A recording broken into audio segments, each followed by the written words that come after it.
Welcome everybody to Crypto Monday San Juan. I'm your host Pedro Rivera, and I have some special guests in the house with me. One is Brittany Kaiser, Own Your Data, Great Hack. Second would be Ruben Heck, Consensus ID verification, a specialist. And we had Hartej scheduled to be on as well, but Hartej unfortunately is on the other side of the world, and we had a scheduling conflict with him and his sleep time. So unfortunately, Hartej will not be joining us. However, we have plenty for you guys. So let's get started first. Ladies first, of course. Brittany, why don't you come on and introduce yourself and tell those who don't know about you, who you are and what your background is. Absolutely. Hey, guys. My name is Brittany Kaiser, and I am what I like to call a data rights activist. So I work every single day to make sure that you actually have rights to your data. The world's most valuable asset class that you are one of the producers of. So I work on education and awareness, explaining to people what their data rights are, basic cybersecurity protocols. I teach media literacy so you can spot fake news and disinformation, teach people how to not be addicted to their devices, and all of the different realms of digital literacy that help you understand how to have a better relationship with technology. I also work on legislation and regulation. I spend a lot of time writing new privacy laws and helping pass them, working with government legislators and technologists to make sure that privacy laws still allow innovation to happen, but still protect us from bad actors. And then on the third front, I suppose, I work on the technology advisory side. I work with tons of different companies in blockchain and advanced forms of encryption to make sure that you actually have a way to own your data and protect your privacy, because all the laws and education in the world can't help you if you don't have the tech to do it. That's awesome. And to back it up just a little bit more, why don't you tell us a little bit about a film called The Great Hack and your experience with a company called Cambridge Analytica, who just happened to have a lot of, because one of the things that you said there was how to not be addicted to your devices, right? And ultimately, you're talking obviously about social media, not like, video games on your phone and stuff like that. So why is social media a problem? Like, why can't I just, play on social media all day? Well, most social media platforms are actually designed for you to be addicted to them. They're designed to pull you back in, to waste as much of your time as possible so that you create as much data, exponentially more data with every single notification as possible. So that data can be collected by that platform and then be used to target you for different ways, but usually in order to create a profit off of you and your time and your attention. And so therefore, most of the time, spending too much time on social media, you're not getting anything done. You're actually there because notifications have pulled you in, or a bright, colorful thing has asked you to come back in and click on something, but you haven't intentionally gone there to respond to someone's message or to make a post that helps improve your life. So it's really important to understand how, algorithmic amplification and how micro-targeting works, so that you can understand why social media, may have been created to connect us, but now is kind of designed to divide us and to take away as much from us as possible, unfortunately. So if you do know me, not from the blockchain space, then you might know me as the Cambridge Analytica whistleblower. And so thank you for mentioning The Great Hack, which was my Emmy, BAFTA, and Oscar nominated film. Which was a documentary on Netflix. You can still watch it there, and it follows my journey from deciding to become a whistleblower on the whole technology industry and start to work with legislators to explain to them how all of this actually works, and work with technologists to hope that one day privacy could actually be real. So that's been my journey over the past many years. And so now I'm an educator, legislator, and an activist, really. With most of my time. Incredible. And ultimately, Cambridge Analytica, for those who don't know, was a company that essentially was a tech company that they essentially used their software to predict quite well exactly what it would take to influence people on the spectrum of undecided in votes and elections all over the globe. And if I remember correctly, they did so in about 80 different elections over the course of about 6 years. and most notably 2016 with one Donald J. Trump ended up being the winner. So obviously, social media in itself, for those who are unaware, I'll tell you something that was really shocking to me as I actually watched that film and then I began to actually learn more about Facebook's algorithms. When you get certain advertisements on your phone, I used to think your phone listens to you and your phone would capture the things that you say and ultimately you would receive ads. When I actually found out it was the artificial intelligence predicting what I would actually be interested in and not me speaking about it, it blew my mind. And that's when I realized how powerful the artificial intelligence was. If it could predict items that I would be interested in, of things that I spoke about to my friends based on my behavior online, not only could it predict that behavior, but it also could influence that behavior with different types of messaging and different types of memes. Because essentially that's what it is. It's a meme farm that essentially is created and it's used to basically influence you in different ways, in different manners about different candidates. So, I mean, I was truly blown away by that. And I was honestly scared about a lot of different things because I consider myself to be a very strong-minded person. And I didn't think I could be influenced by outside interference, especially something as social media. But when I actually realized, again, that they were predicting what you would be interested in based on, your movement online, it's when I realized how easy it was to predict the human mind and the decisions they would make based on certain amount of data points.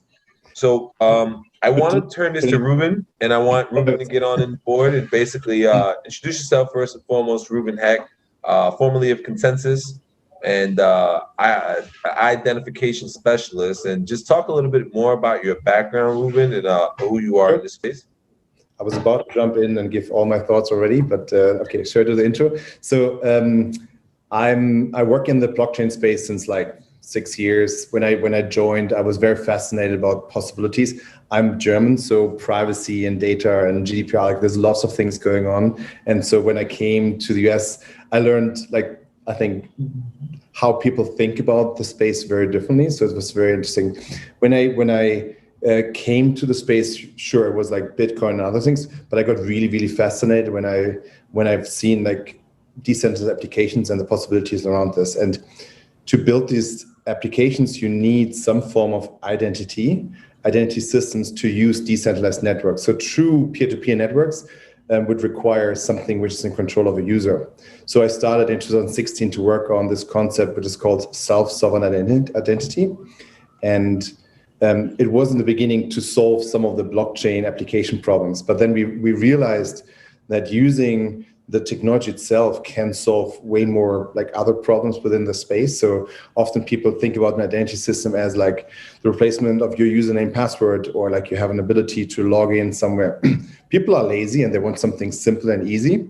So we moved away from like username passwords and click on connect with Facebook and connect with Google. So it feeds the machine because it's very user friendly, because the internet started without any identity system itself. So the fact that we use username passwords is just a workaround of a website to recognize the same person coming back, to give you a tailored experience, and to avoid that you need to enter your credit card and your address every time. They store the stuff for you. So all of these pieces, it happens because there was a lack of an identity system, which is native to the internet. So we have now this workarounds with Connect with Facebook and Connect with LinkedIn. And what we want to build is a system which uses technology which is company agnostic to allow you to have the same user experience, to log in and to use and share data in a secure, privacy-preserving way to achieve the same, establish the trust, show that you're back as a person or with your identity, and building a system which allows you to interact with others in a trustful way without delegating a lot of this trust to third parties who gather the data and sell it or use it for other purposes. So that's kind of how I started. And what I'm doing, I'm still working Consensus, and I'm focusing there on this identity R&D efforts, like how we can solve some of these like hard problems in that space. And I have a second role, which is I'm the executive director for a nonprofit foundation, which is called the Decentralized Identity Foundation. and it's a place we have 180 members from like lots of startups, but also big names like Microsoft and others. To have a place where we have the comfort to build open source technology and standards, which can benefit everybody. So nobody has patents or something, and allows this technology to truly allow interoperability, different technology stacks to achieve this ultimate vision. So and I'm the executive director there. I tell you what you say you had 180 members? Yeah. I think you might have just found 182 at Miss Kaiser, but we'll see. So, Brittany, why don't you tell us a little bit about what you're currently doing right now, and what does data privacy look like? I know you know a lot about GDPR, what's going on in Europe, and is there something similar coming in the US? Or can we have something even better than GDPR? Because I know there's some issues with it. And maybe Ruben, you can talk to us about the technical side of these possibilities and how some of this stuff actually works. Absolutely. So, obviously GDPR was a great first step in order to signal to the rest of the world that it was time to have national data privacy or data protection legislation. So if Europe didn't go first, I don't know how fast the rest of the world would have been to jump on the bandwagon, but I definitely know that it wasn't just GDPR. Between the Cambridge Analytica Facebook scandal, between growing data protection issues and massive hacks and data breaches like Equifax and Marriott and Capital One continuing to go on, it's become very obvious that we need a framework in order to live by, to make sure that individuals are protected from bad actors. And that's really the point of this privacy legislation. GDPR was able to achieve the first time in law, not really the first time for the entire world, but the first time at this kind of macro supranational level where we had rights in law now to transparency, to know what data is being collected about us. Luckily in Europe, you actually have to opt in for your data to be collected. Unfortunately, in the United States, we do not have that right as of yet. We are pre-opted in, and to opt out is rather complex. And in the EU, you have to opt in for your data to be collected. And if you did not opt in, such as, decades past, you still have the right to ask for a copy of your data from every organization, private or public. So in order to do that, you can file a subject access request, which means that you get access to all of the data that they hold on you, or you're supposed to. And that needs to be answered rather quickly, in about a month. And you can ask that directly to the company or to the government department, whatever it happens to be. And you have the right to revoke consent for that company to use your data in marketing, and the right to ask for it to be deleted. So the main problem, since you mentioned problems with GDPR, is that compliance and enforcement. For a lot of companies, and especially public, nonprofit, or governmental organizations, unfortunately, they have had data in so many different places that is not matched or hygiened for so many decades that it's actually kind of difficult to find where all of your data is. So making sure that every company and organization is compliant with these laws is very difficult. And then when the tens of thousands, hundreds of thousands of subject access requests started to roll in, it became really obvious that enforcement of GDPR was going to be next to impossible. All of the information commissioners' offices, which are the governmental bodies or regulatory bodies that deal with GDPR in Europe, started to say that they were absolutely overwhelmed with the amount of complaints that went to companies or governments that were not answered in time, and then it goes to the regulatory body for enforcement. So I think one of the main problems with GDPR was actually just compliance and enforcement. And that's one of the things that I've found, not just in the United States, but in other countries, are trying to improve upon, to make sure that the legislation is easier to comply with and that it is actually enforceable. So in the US, we are not anywhere close to national legislation, unfortunately, but a lot of different states are making very serious strides to have a good example of what national legislation should look like. California went first with the California Consumer Privacy Act, CCPA, which just got updated to CPRA or Proposition 24, which I was on the campaign to get that passed, and was so happy that we did, because this will establish the first ever data protection commission in the United States. So the state of California will have a commission of us working to actually make sure that there is a body to assist companies and organizations with compliance. It actually has government funding and 50 staff members, so that if companies find that compliance with the new laws are difficult, that they can actually get government funded assistance with compliance. And I think this is going to be less hands-on, the better our SaaS products become. I really see this as a technology solution. So once we can offer better technology solutions that help companies or organizations match and hygiene their data, and therefore if an individual requests a copy of it or requests for it no longer to be used or deleted, then that is more automatic. More and more of those options are starting to become available. But for instance, besides kind of the compliance side, which I think, is going to take a little bit of hand-holding for a while, some of the most important things in privacy law that are coming up that are not new, but things that I think are really important in protecting people against bad actors is one important concept that kind of comes from GDPR, which is purpose limitation. So this year I helped write the first coronavirus contact tracing data protection law. We introduced it in the state of New York. And that was, for instance, to say, if your data is collected for this purpose, it cannot then be used for this purpose. And that is a core component of what a lot of privacy law, especially in a country like Germany, has always had, actually. Very specific stipulations on what can be done with your data when you opt in for it to be collected. So for this coronavirus contact tracing data protection law, we said if the government or Apple or Google or whoever is collecting your data for public health purposes, it can then, for instance, not be used, shared with law enforcement to be used to target peaceful protesters, for example, which is an issue that we came across this year. And so I think it's incredibly important to think about that if companies are collecting your data for better user experience, that they're not then selling it to thousands or tens of thousands of companies around the world for them to do whatever they would like with it.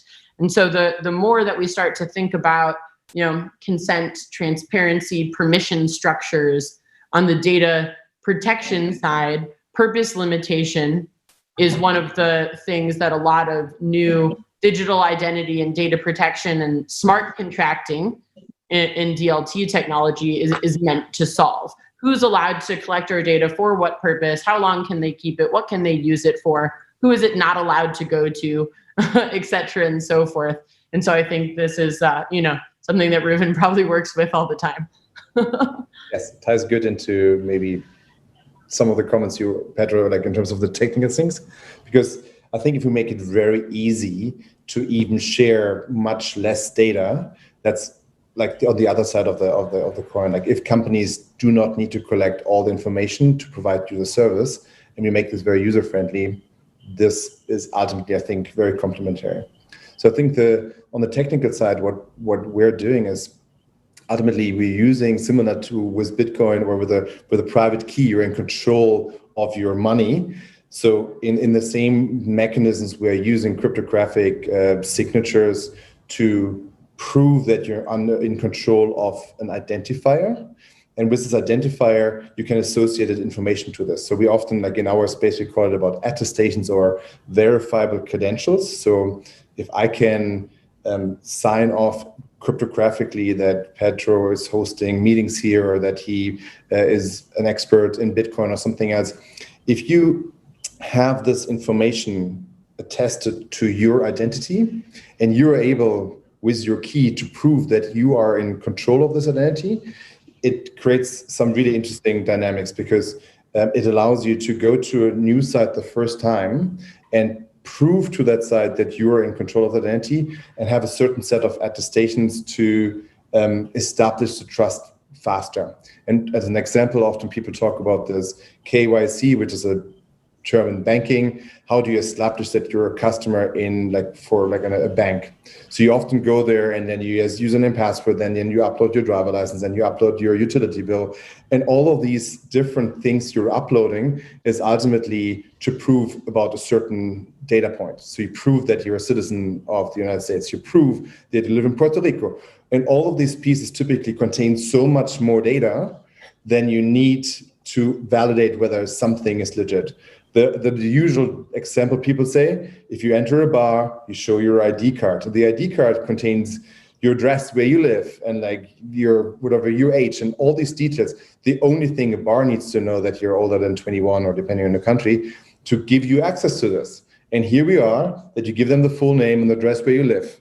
And that's, I think, all about like, how can we build systems which allow people to selectively disclose information up to the point that it's sufficient to achieve a purpose. And I think that's kind of this whole notion in the legal side is like data minimization. Like, how do you share like the minimum amount to achieve this? And companies under GDPR are not allowed to like mandate you to share more. So they need to have explicit reasons what they're asking for. It's super interesting.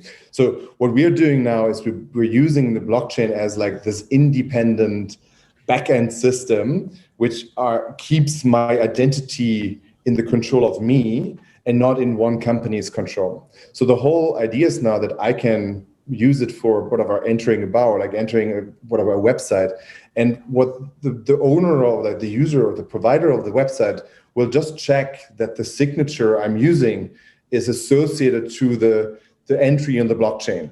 And I think many people misunderstand blockchain. You upload your data to the blockchain. That's one of the biggest misunderstandings of that space. You really want to use it just to prove that you're in control of something. And that's kind of the power where the decentralized network with the blockchain is very powerful. The second element is where lots of people in the industry are using the technology is if you issue someone a driver license, and now I would use this credential to rent a car. At the moment, often every time I use this type of credentials, it will go back to the issuer and say, is that still valid? So assuming the DMV of Puerto Rico, it would, every time I'm entering a bar, I would see that I'm entering because the bar owner will check that it's still valid. And that creates a lot of other privacy concerns. So the other reason why people are excited about like using a decentralized network like a blockchain is that you can use it to store revocation lists. So instead of the bars going to the DMV and ask, hey, Ruben wants to enter here, is his driver license still valid? You basically check on the blockchain that it's still correct or still valid without even revealing who you're talking about. It's just a read of an open network. And so it's privacy preserving in that sense. And these are, I guess, like the two major reasons why blockchains are allowing us to do something and build this technology, which wasn't as available before that. Okay, so I heard you say a couple of key things, right? But this is what I wanted to ask you specifically, because I heard Brittany say something that was very interesting about GDPR and how it's affecting compliance. I'm sorry, how it's affecting like how's it enforced, right? So this is what I immediately thought about is why isn't it the enforced side done by like say like a smart contract? Like if you violate XYZ law for privacy as a company, and automatically it's filtered by a database that searches for key violations in data and data privacy, and once it's processed and actually proven to be true, because I mean it's an easy thing to prove from my mindset from a data side, that some sort of, and I'm not a technical guy, right? But I do believe that a guy like Ruben could create a system that could actually intercept that information, filter it through, and produce a smart contract that on the back end of it would ultimately automatically find the violators. So if I'm looking at what's going on in Europe with GDPR and the lack of enforceability from the law enforcement side, I would suggest that law enforcement invest in better software to facilitate their enforcement. What do you think about that, Ruben? So I think there's a a lot of, I think, hopeful things we will develop in the future. But at the moment, the big challenge is the difference is data cannot be unseen. So if I would go to a smart contract to say, hey, this was used in the wrong context, I would need to basically publish it to the blockchain, and therefore I would show it to everybody. So it is like the challenge with information, whilst I in theory could prove that something is maybe whatever invalid, it's very hard to prove that someone has seen information. So if I show you my password, it's hard for me to prove that you've seen my information. It's really, it's just like, it's a hard problem. Using a public network for this enforcement, therefore, is complicated. So what our industry is trying to do is we're using zero knowledge proofs. So instead of actually sharing the data, what you do is you do a calculation on the data, and you prove that this calculation was done correctly. And so instead of actually ever sharing this information, you just share the zero knowledge proof. So the challenge here again is, so if I prove to the world that and I put this on the blockchain, that I'm German citizen, that in itself, there are 82 million other people who are the same. But then I also prove that I'm a New York State ID holder, and I work for Consensus, and I was on this call. There's only one person left in the world. And then immediately from all these like non-critical data points, you create a correlated piece of information which makes it personal information. And because it's a blockchain, it doesn't help me that I say it's illegal because it's public and now it's visible anyway. And I think that's kind of often the discussion we have in the industry is like, what happens if I put whatever transaction on the blockchain and say, Petro's birthday is blah, blah, blah. It's there, it's always there forever. Like, how do we deal with this? So there's lots of, I think, discussions like, okay, it is a problem, but how do we actually enforce it that it will be deleted off the blockchain and all of this stuff? So it's a very complicated matter because it's information rather than other things you could enforce. And that's why I think blockchain is great in like tracking of assets, because there should be only one and it's very easy and it's traceable, and or you prove the fact that it hasn't been copied, even so in Monero or in Zero Zcash. You move the asset, and the only thing you prove is that the balance of all the transactions between this block before and after is still the same. So there hasn't been new Zcash being generated. And that's something which you can prove mathematically. And that's the hard part with data. It's just very different beast. Excellent, excellent. So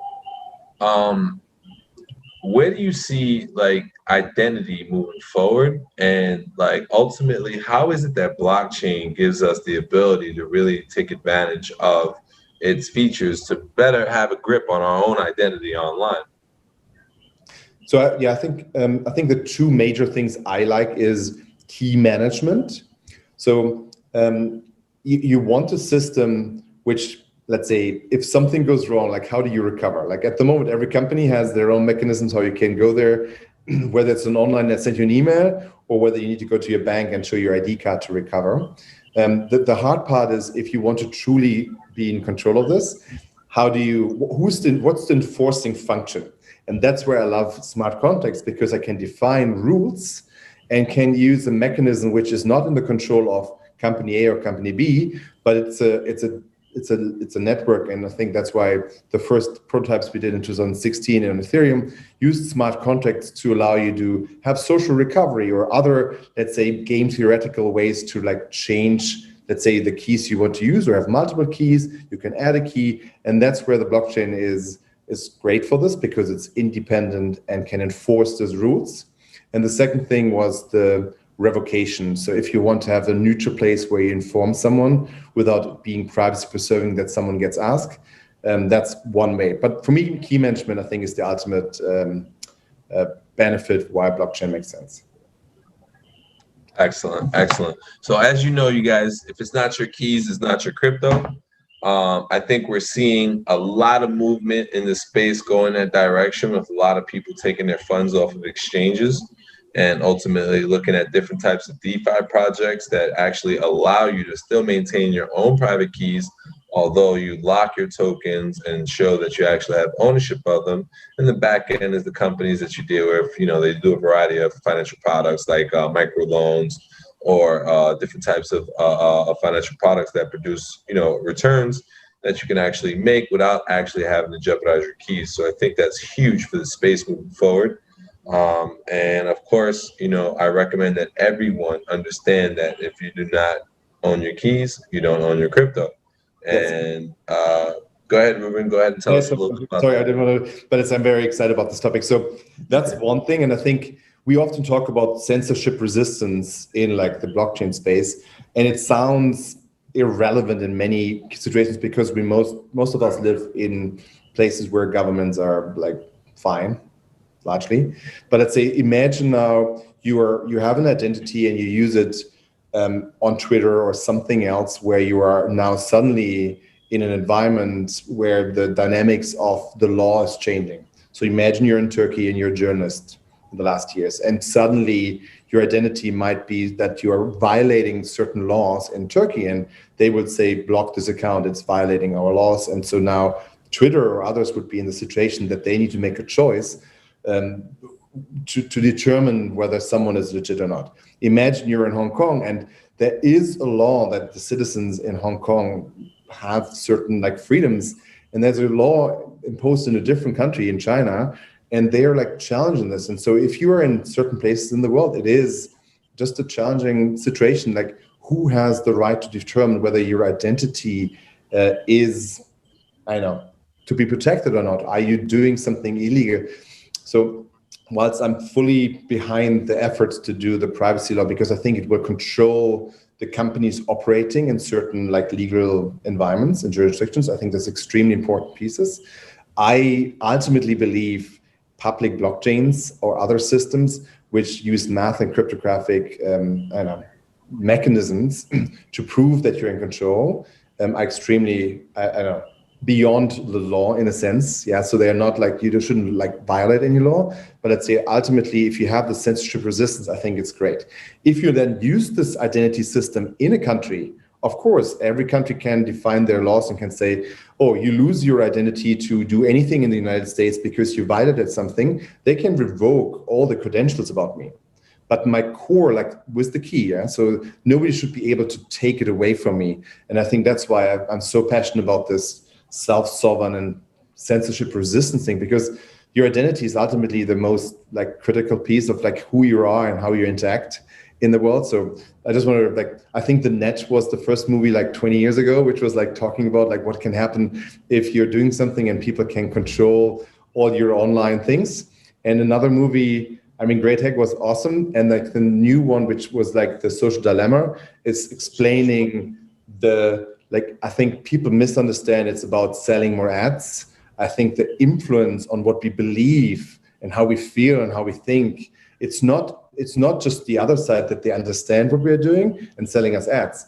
They can influence how we think. And that's kind of the scary part, because it changes the whole dynamics in our world about like democracies. It's all about like what people think and perceive is right and wrong and who they vote for and so on. So I think it's such a big topic, and it's super important for us to solve this somehow. I know. Sorry, that was a long. Brittany, how do you? I completely agree with you. I'm so glad you brought all of that up. As I said right before all of us started this conversation, I spent many hours of today on the digital identity working group for the state of Wyoming, so that we can propose the first law that protects your digital identity and allows you to use digital identifiers instead of, paper or plastic identification cards, right? And, what we kept on going back to is, how do we make sure that your digital identity cannot be co-opted?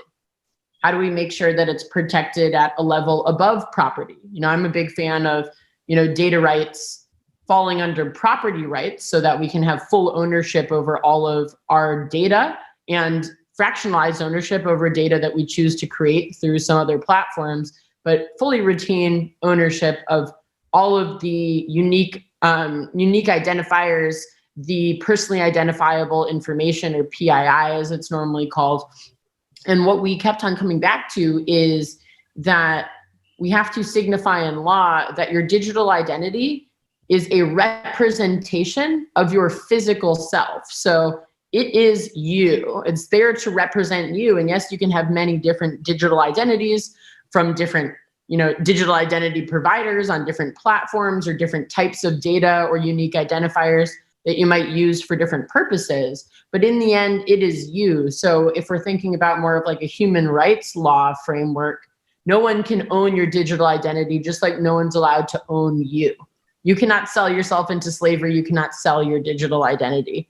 It is there to just be a representative of your physical self, nor even looking into, because we know that obviously digital identities are still going to be used by people's, families or people in control of their estate when they pass away. So what does it mean that a digital identity can only be representative of a physical person that either currently exists or has existed in the past? And how do we make sure that that's true? And so different ways of making sure that your private keys are always yours, or that there is a very specific way that, especially if you have passed on, that those private keys would only be in the hands of those that legally were supposed to have those keys, and what that looks like. So I think it's a really important question for us to figure out exactly how to make sure that that's true, and that our personal data, which currently is owned by anyone and everyone all over the world, that in the future, hopefully the very near future, we can make sure that it is ours and ours alone. Excellent, excellent. So let me ask you a question. What would you say is like the most controversial opinion that you hold about something that's related to this field? Like, obviously you've been a controversial figure thus far. So what would you say is like the most controversial yet actually true sentiment? Oh, that's an easy one for me. Because when I became a whistleblower, I started a campaign called Own Your Data. And what the Own Your Data campaign is all about is to explain to people how owning your data as a property right is probably the way that we are going to fix a lot of the world's greatest problems, including the fact that we don't have privacy at the moment. That's because a lot of people have, in the privacy space for a long time, have been campaigning for data rights to be akin to human rights. Well, I'm a trained human rights lawyer, and I spent a lot of my life trying to protect people's human rights. It's very, very difficult to do that. It's very difficult to uphold human rights in a court of law. But guess what? If someone damages your property, you win nearly every time, and you get compensation. So when we start to ascribe ownership to your digital assets, and the first time this was ever defined in law was in Wyoming, which is your digital assets are your intangible personal property. So just because you can't see it or touch it, it's real, it's an asset class, and you have ownership over it because you have produced it, right? For us to own our data as our property, unfortunately right now is still very controversial, but I'm going to start at the 10,000 foot level, which is that data is the world's most valuable resource or asset class. It surpassed oil and gas in 2017, according to The Economist, but we all know that this is a multi-trillion-dollar industry and that it is exponential. We can create data and we can plug into algorithms all around the world that are solving the world's greatest problems. The reason why I was working at a company called Cambridge Analytica is because I believe in advanced data science. I believe in artificial intelligence. I believe in robotics. I believe in cutting edge technologies. And so I really do think that the only way that we can enable positive social impact technology that is going to solve a lot of our problems in this lifetime and beyond is to make sure that we can protect our data. So I call myself, a data rights activist or a data protection expert, not a privacy campaigner, because I don't think I like telling people that they should keep all their data private, otherwise something bad will happen to them. I think people should share as much data as they can safely and know that it is protected and that they will be rewarded and compensated for the value that they are giving with their time and attention and existing as a valuable human being every single day. It could be everything from feeding your data into government programs so that there's better policy, feeding your data into market research so that there's better products, feeding your data to medical researchers to make sure that medicines actually work on women and minorities instead of just young white men, which is where most of the data comes from these days. These are all of the possibilities that we have. And what that actually translates to in human rights terms is that we have the ability through data ownership for everyone in the world to, at minimum, be able to feed themselves every day off of the value of their data. That is really tangibly possible. And no one else has had a real proposal in order to solve that problem. Every single person with a device being able to at least feed themselves every day off of their data value. That's the reality that I'm talking about. And it's something that I think we could achieve in the next couple of years. I don't think this is 10, 20 years away. I think this is reality. And so that's why I fight for it so much. And so it's weird to be in like this certain niche. There's more and more of us growing, especially after like Andrew Yang and Brock Pierce both ran their, presidential campaigns on data ownership as a property right. And Andrew Yang started, the data dividend group. And so now there's tons of us that believe that getting a dividend or a portion of the value off of your data is what is going to become the future universal basic income or universal earned income is what I like to say, because we've all earned it.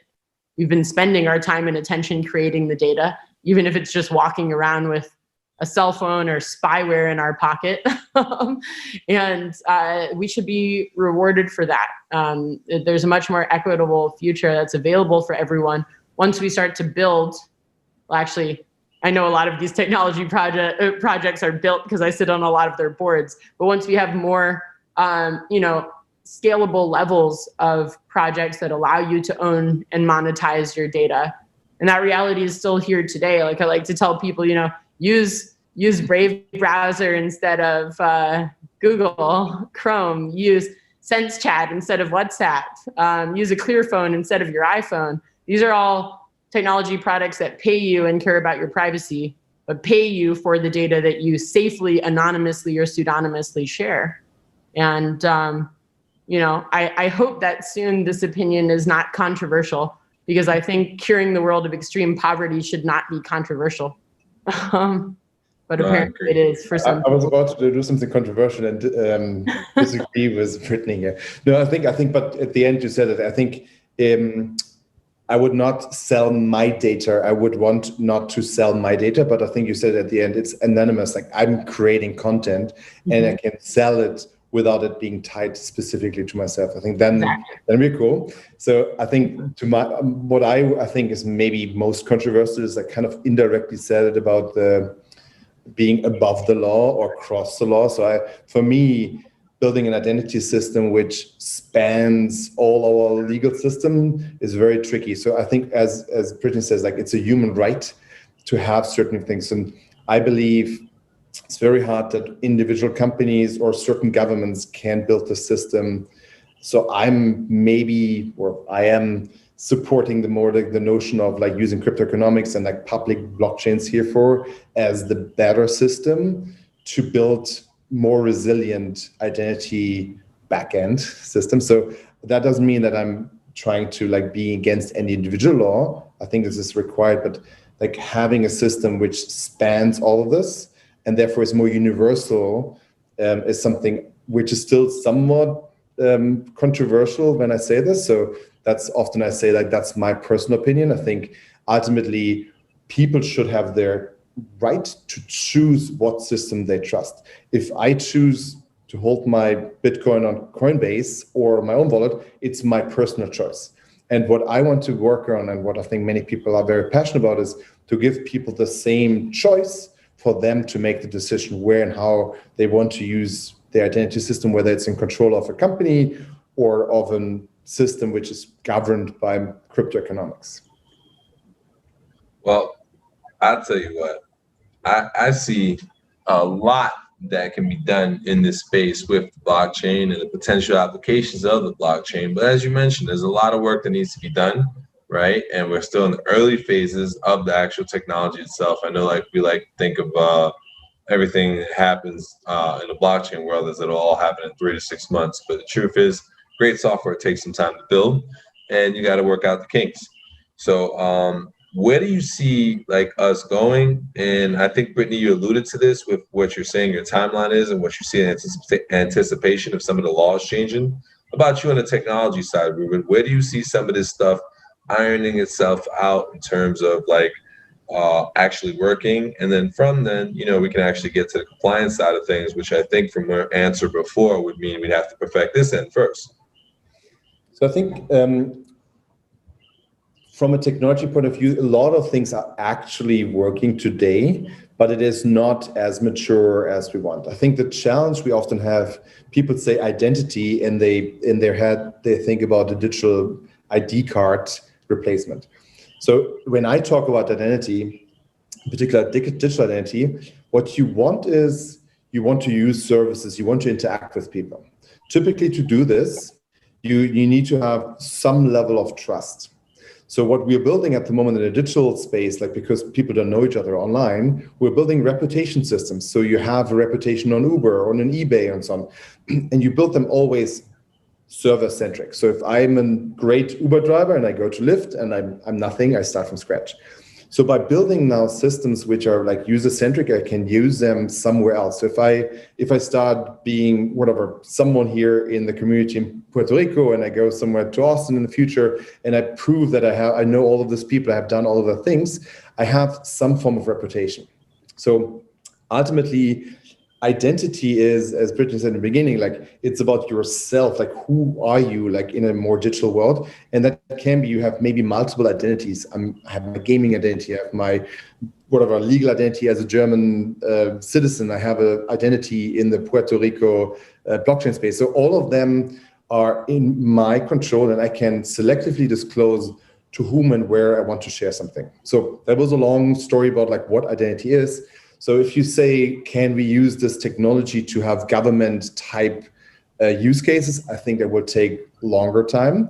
There is a lot of like activity going on in different parts and different governments. So DHS, so Homeland Security, European Union, European Commission, lots of them are working on pilots of different types. The good thing is, I don't think we need to solve the ultimate like highest level of assurance which you get, what you need with your passport as the first thing. The first thing I think we see is in gaming, where people are building a reputation as a gamer in one game and you can move it somewhere else. We will see reputation systems in communities, like small little things. And that's something which we start seeing now in small spaces. And I think that's something where we get traction hopefully sooner. The good thing, one more sentence, is that we have big tech companies like Microsoft. They're piloting that stuff today, not for let's say access to your building and IoT devices and like all of that stuff, but for small things that you have credentials from your educational, from university and from others, and you can upload them and show them to your new employer, or you upload them on LinkedIn, and suddenly it's proven that you actually have this job and you actually have this degree, and not everybody can fake whatever they are. Like, I mean, online, you can do on your LinkedIn, you can be king of whatever, and nobody knows. So these are like very small little use cases which can demonstrate that technology is powerful. And I think that's why I think we will see stuff in the next year already. And then from there, we will see network effects that more and more companies are understanding it and using it. And then I think we will have this more bottoms up revolution than, a government decides it's now on the blockchain and we will start with that. Excellent. So as far as where we are and here today and what we're looking at in the future, I think personally, like the data issue, as you said, Brittany, I think ultimately the government will get some things sorted out. I think as technology progresses and becomes more reliable and easier to enforce on the back end and certain types of programs and development, because I'm sure these guys have thought about this, right? They have to. So, ultimately they'll create a mechanism from the technology side that ultimately make it easier for them to adjust for compliance purposes.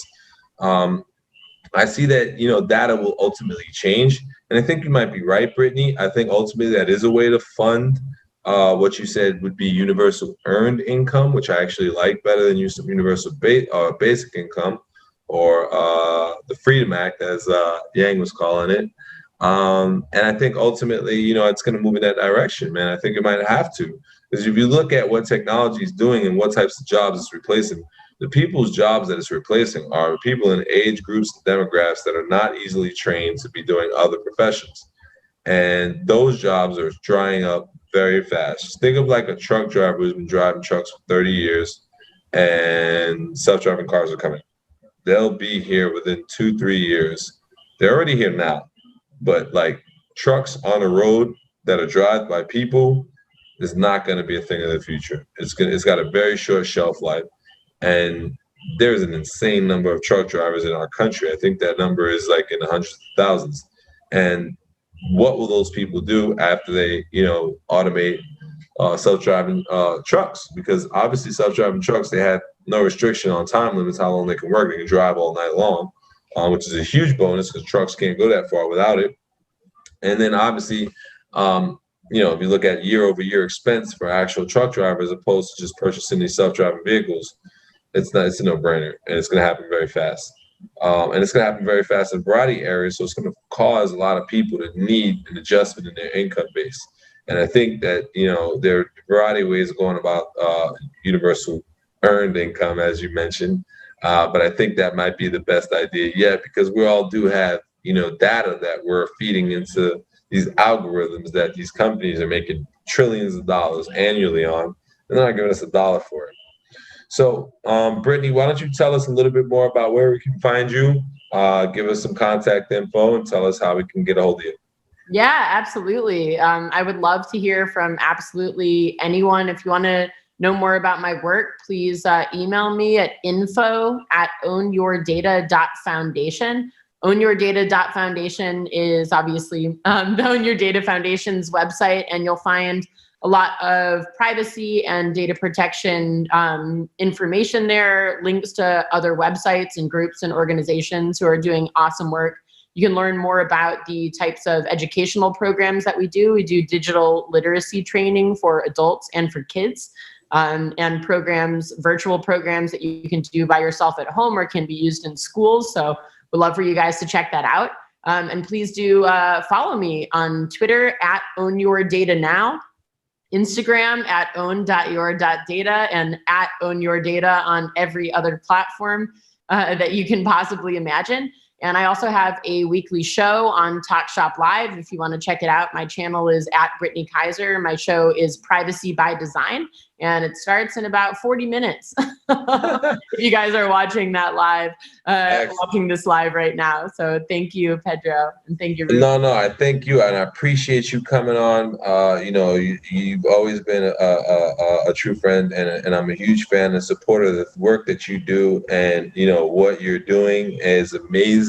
And ultimately, politicians, they don't understand technology, so they need people like you that have a legal background, also a technology background, have worked for major technology companies, and also you're friends with the majority of the industry, so you have insider information of not only what is now but also what is coming, and what is coming ultimately needs to be planned and prepped for before it comes to market and from a regulatory standpoint. So I think that could be some of the adjustments that are made as well. Maybe some of these technologies that are being released to the public go through some type of screening that would, maybe monitor what type of data is being collected and how it's used and how it could potentially influence its users.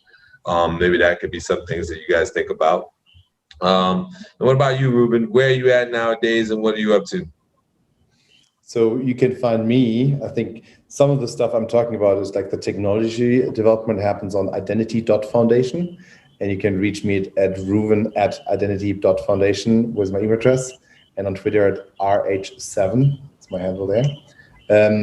I think where I'm at, I think we're kind of in the industry really, I think, start to connect the different dots and like speak more cohesively, I think, to the broader space. It's not just techies nerding out about SSI, but I think bringing us here together, or different people who are trying to solve other things like my data, and there's a few other organizations which all I think are going in.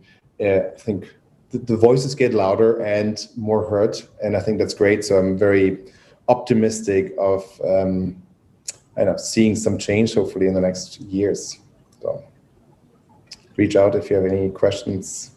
Hey man, I'm going to reach out to you very soon, in fact, because I'm definitely interested in some of those videos we discussed. Now, with that being said, I want to thank you guys both for coming on board Crypto Mondays, San Juan. Also, too, I thought it was interesting of what you discussed about this reputation system. I think it's something that our community could definitely use as a whole. So I would be very much interested in discussing that with you further at a later date and seeing how we could potentially apply that to the Crypto Mondays organization. So that's it for now, you guys. I want to thank you guys from San Juan. I am sorry I look exhausted. I've had a weekend in the mountains that we had absolute blast at, and I am dead tired. But I made it. Brittany made it. Ruben made it. Hartej didn't make it, but we'll get Hartej at another time, maybe at an earlier time, something a little bit more convenient for him. And maybe we'll shoot it and then play it a little bit later today for the rest of you guys. So I want to thank you guys once again. That's it for now. We're signing off. Thank you, Brittany. Thank you, Ruben. Thank you. Good luck. God bless Thank on you, everything guys. you guys are doing. And we'll see you again another day. You guys welcome. Thanks a lot.